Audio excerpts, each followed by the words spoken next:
Commissioner Peters, thanks for being here. Thanks for having me. Congressman Bilbray was just here, and I asked him about the Grover Norquist anti-tax pledge, which he signed and says he would sign it again. And of course, this says, I will not raise taxes. Right. If you're elected, would you raise taxes?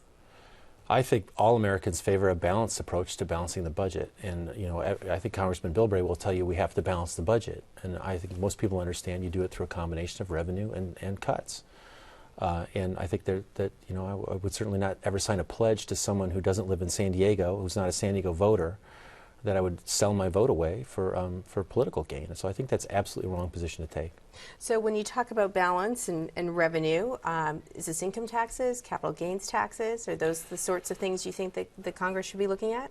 Well, I think we know that the tax rate on the wealthiest Americans has never been lower, and just as a matter of fairness, folks who are doing well can do more. And I think that's going to be a really important part of getting the economy moving again.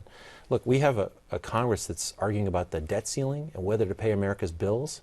We need to be talking about America's priority, about making the investments in the next generation that will make us competitive, about investing in education, infrastructure, scientific research, and balancing the budget, but not balancing it on the backs of our seniors and the middle class who've worked hard for the protections that they've earned and that they deserve.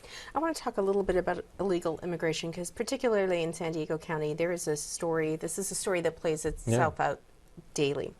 If you're elected, what do you think the single most important law or legislation do you think Congress should work at toward looking at this issue of illegal immigration? Well, it does have a huge effect on San Diego, and I think there are a few things. One is, let's take off the table. Everyone agrees that we don't want crime across the border. So we want a secure border so we're not seeing people shipping guns or people or drugs across the border. I think everyone agrees on that. Then the question is, how do you deal with the fact that a lot of commerce comes across the border and it is of tremendous significance economically to both sides?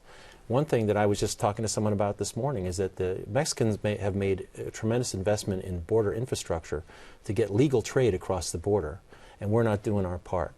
So we see these literally hours and hours of border delay that take money off the table for both Mexico and the United States. But what about the people? What about the people, 11 million undocumented immigrants?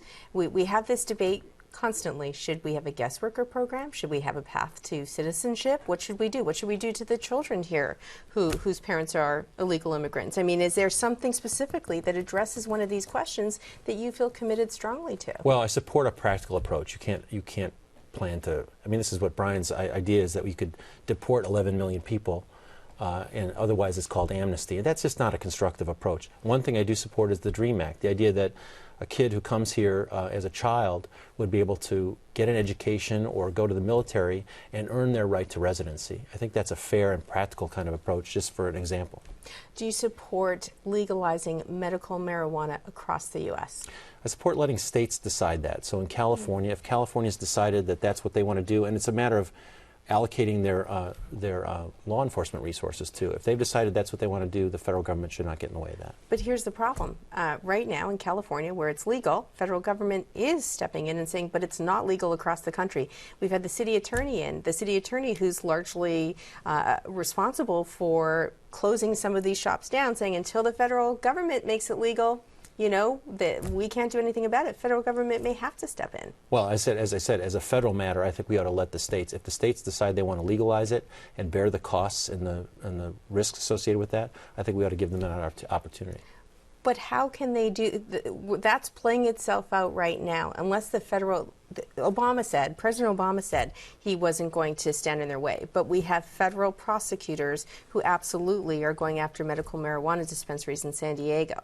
So if elected, do you say, look, maybe the federal government ought to take this on so you don't end up with the situation that's playing itself out in California? And that's what I mean, Joanne. I mean, I think that the federal government ought to take the actions that's necessary to let the states decide that. And I think California is different from Wyoming.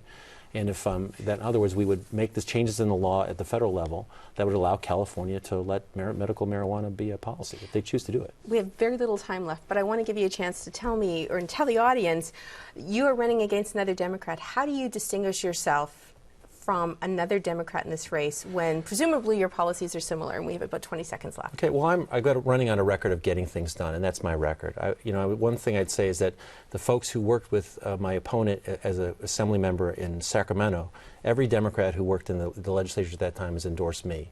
And I've gotten the endorsements of firefighters, teachers, the city beat, and the UT, because they know that I have a record of getting things done. That's what I offer.